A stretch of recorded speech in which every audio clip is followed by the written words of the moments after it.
म जानु पर्यो। कस्तो लाग्छ त? कस्तो थियो? हामीलाई सुत्दा सुत्तिरे पृथ्वी राजमार्ग अवरुद्ध हुँदा चाहिँ 6 घन्टा करिब त्यहीँ बितायौँ र हिजो बेलुका चाहिँ जाम परेको हुनाले चाहिँ हामी रातभरि जाममै बस्यौँ। Hello, welcome to my channel. साथीहरू सबैजना आरामै हुनुहुन्छ होला। म पनि सन्चै छु र आज फेरि तपाईँहरूको माझमा एउटा नयाँ भिडियो लिएर आइसकेको छु। र आज चाहिँ हामी चाहिँ सबै मिलेर चाहिँ काठमाडौँ जाँदैछौँ, किनभने भेनाजु चाहिँ विदेश जाँदै हुनुहुन्छ, दुबई जाँदै हुनुहुन्छ। हामी चाहिँ सबै मिलेर चाहिँ भेनाजुलाई चाहिँ छोड्न जाँदैछौँ काठमाडौँ। र यो सबै भिडियो चाहिँ यो एउटै भिडियोमा हुनेछ। हामी कहाँ जाँदैछौँ होइन, कहाँ घुम्दैछौँ भन्ने सबै भिडियो चाहिँ यसमै हुनेछ। कृपया एकदम अन्त्यसम्म हेरिदिनु पनि आग्रह छ। र अहिले चाहिँ दिल्ली प्याकिङ गर्दै हुनुहुन्छ र त्यसलाई चाहिँ मैले देखाउन जाँदैछु। साथीहरू ठुलो जाउँ है त।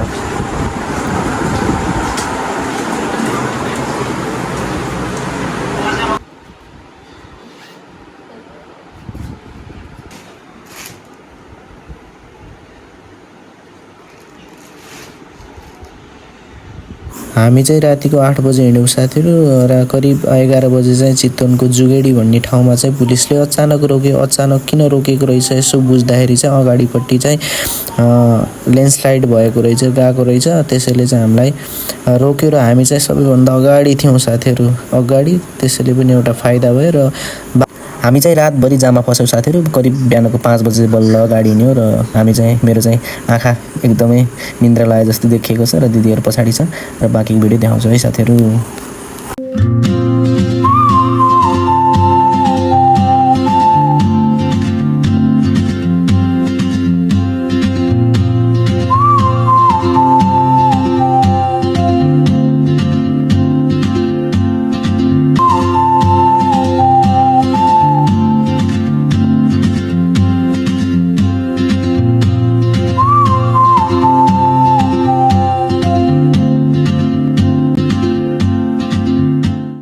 A few moments later.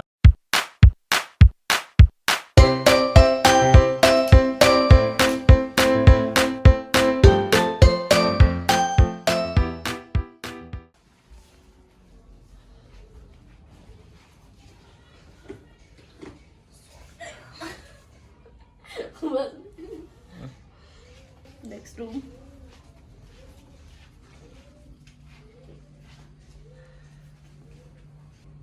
Kitchen.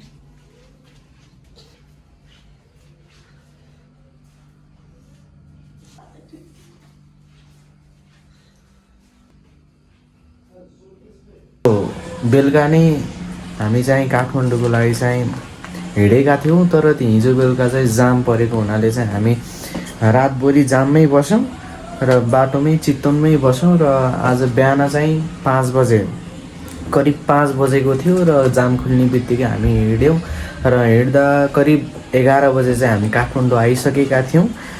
दिदी, म, भाइ गौरी होटेलमा बसेका छौँ र हामी चाहिँ छुट्टै फ्ल्याटमा बसेका छौँ र यस्तो छ एम्बियन्स अपार्टमेन्ट होइन। तपाईँ पनि आउन सक्नुहुनेछ। गौरी होटेल काठमाडौँमा रहेको छ। र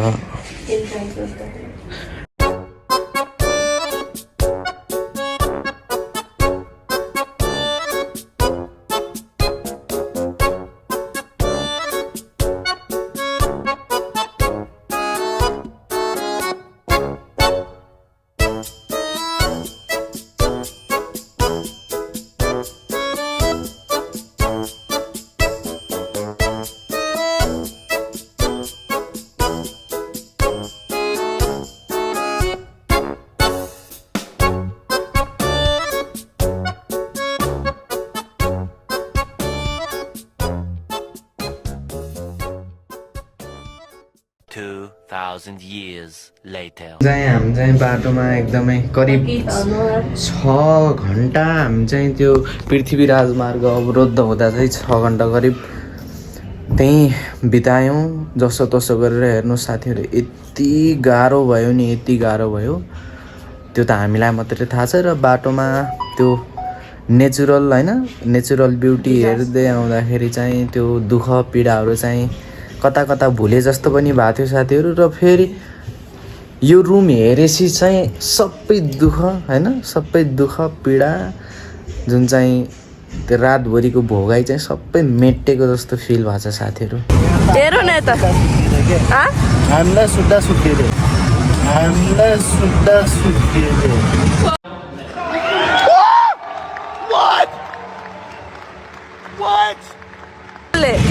ल यता मनिष भ्लगरको आज चाहिँ किन मुड अफ भएको छ? मुड अफ तैँले गराइदिनु। हामी चाहिँ अहिले यहाँ सिटी स्क्वायर मलमा सौगात चाहिँ यता आफ्नै मोबाइलमा बिजी हुनुहुन्छ।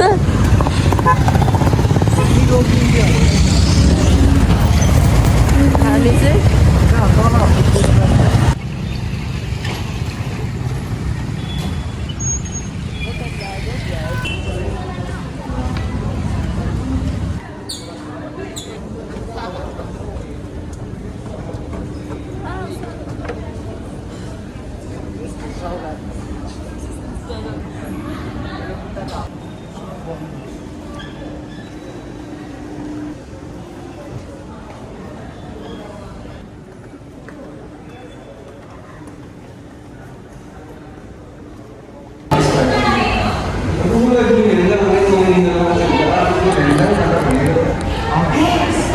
देखिए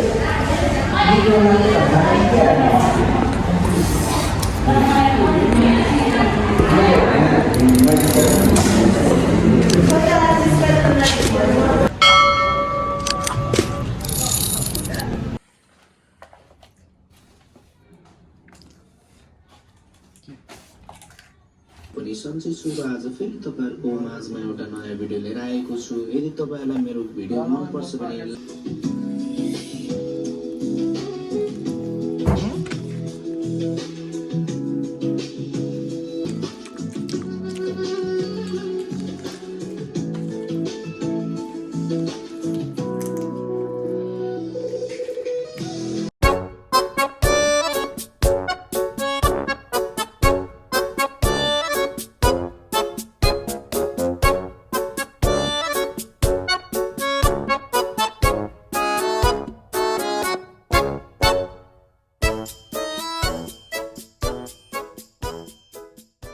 The next day.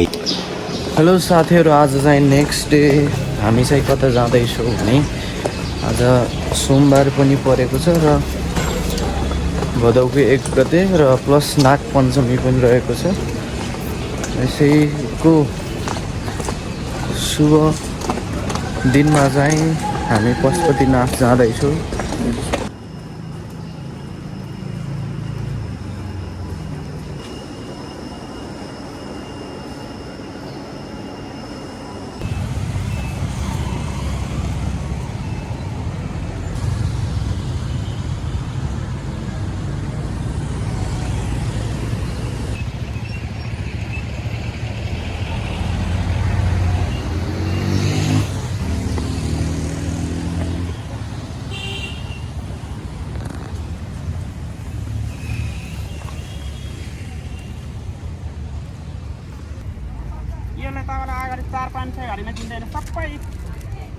फेरि हामीले चाहिँ यो पूजा सामग्री लिइसकेका छौँ।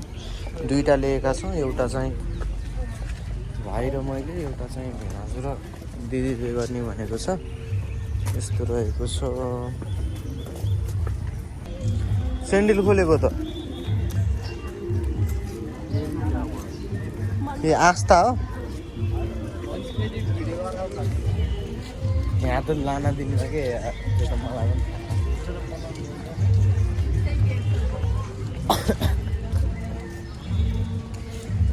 कटायो सर्टबाट।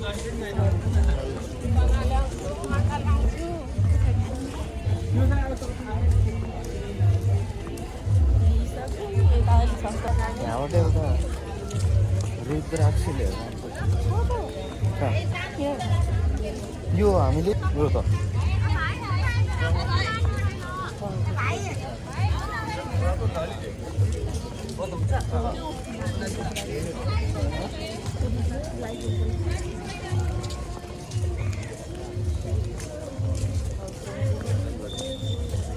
पहिला कति हो र यो?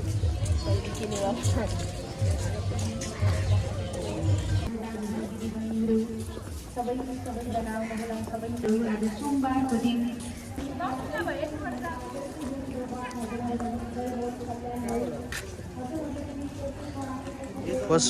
परिसर चाहिँ साथीहरू यस्तो रहेको छ है त तपाईँहरूलाई दृश्य देखाउँदैछु। हामी चाहिँ यताबाट इन्ट्री गर्दैछौँ। साथीहरू आज चाहिँ एकदमै भिड रहेछ है।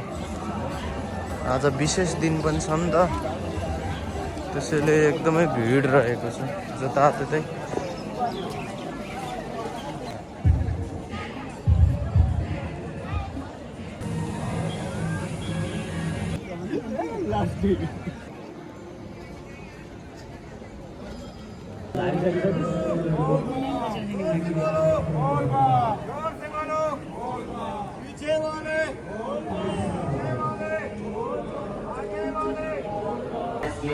काउन्टरको माथिल्लो तलामा माथि कक्षिरहेको छ, यहाँ सम्पर्क गर्नुहोला।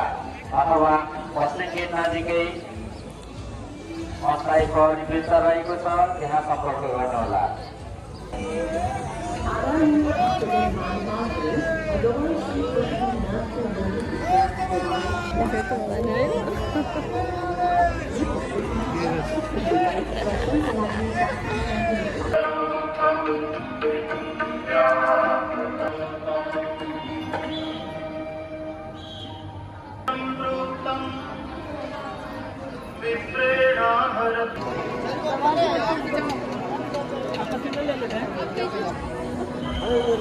हेलो गाइस, अहिले चाहिँ हामी मन्दिरमा पूजा गरेर आइसकेका छौँ।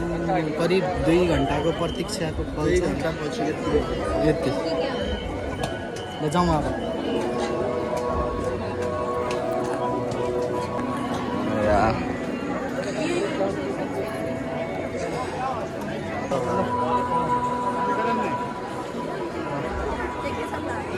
देखिन्छ है फुट्का फुट्कीहरू यहाँ देखिन यति गर्नुपर्छ।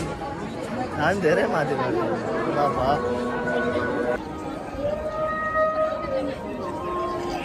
हेलो साथीहरू, आज चाहिँ मन्दिरको भिड यस्तो रहेको छ।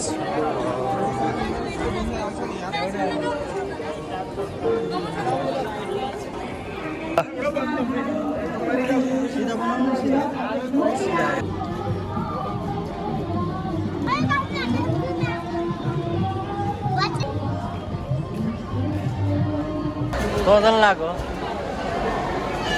कजन लाग्यो र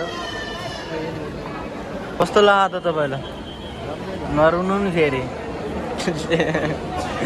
रुनु त भएन नि। नरो है नरो, रोलिस नि फेरि। अहिले रोएको भिडियो बनाइदिन्छु। साथीहरू भेनाजु चाहिँ अहिले दुबईको फ्लाइट रहेको छ। आज चाहिँ विदेश जाँदै हुनुहुन्छ। हामी चाहिँ त्यसैको लागि हामी छोड्न आएका थियौँ। इन्द्रको के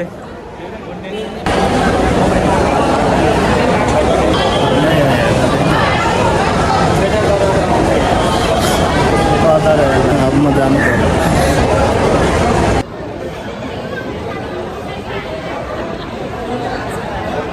राम्रोसँग जानु, पुगेपछि फोन गर्नु, आफ्नो ख्याल राख्नु, बुझ्नु है। धेरै नरो।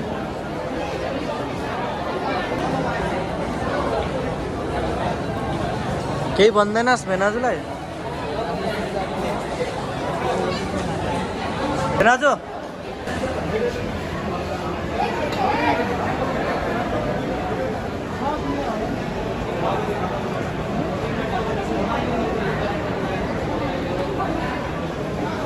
भेनाजु तिम्रो जानु भइदिया।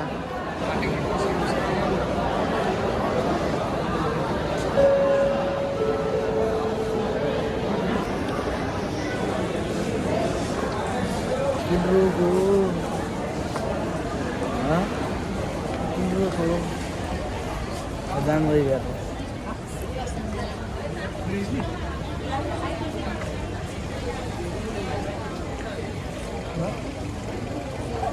कता ल साथीहरू भेनाजुलाई पनि छोडेर आइसक्यो। भेनाजुको फ्लाइट भनेको 3 बजे रहनेछ र अहिले चाहिँ एकदम भावुक अवस्था छौँ हामीले त यहाँ रोएर हैरान छ अरे। त्योभन्दा त ऊ त्यहाँ चौतारामा गएर बसेको कता ओ त्यता शीतलमा जाऊँ न बरु निस्किने साथीहरू। अब हामी पनि निस्किन्छौँ। अब भेनाजुको फ्लाइट पनि अब हामी भित्र जाने कुरो भएन। अब हाम्रो चाहिँ यहीँ हो सवाछट हट त यहीँसम्म रह्यो हाम्रो गन्तव्य।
हामी अहिले साथीहरू मलेखु बजारमा छ। यो त्रिशुली किनारमा रहेको यो मलेखु बजारमा चाहिँ माछाको एकदम प्रख्यात रूपमा नास्ता पाइने हुँदा चाहिँ हामीले यो माछा चाहिँ एकदम ट्राई गर्न इच्छा जाग्यो र हामी चाहिँ भाइ दिदी म भएर माछा चाख्यौँ। र आगामी दिनमा फेरि नयाँ भिडियो हेर्न चाहिँ सब्सक्राइब गरेर राख्नुहोला। हाम्रो भिडियो चाहिँ यति नै हुनेछ है साथीहरू।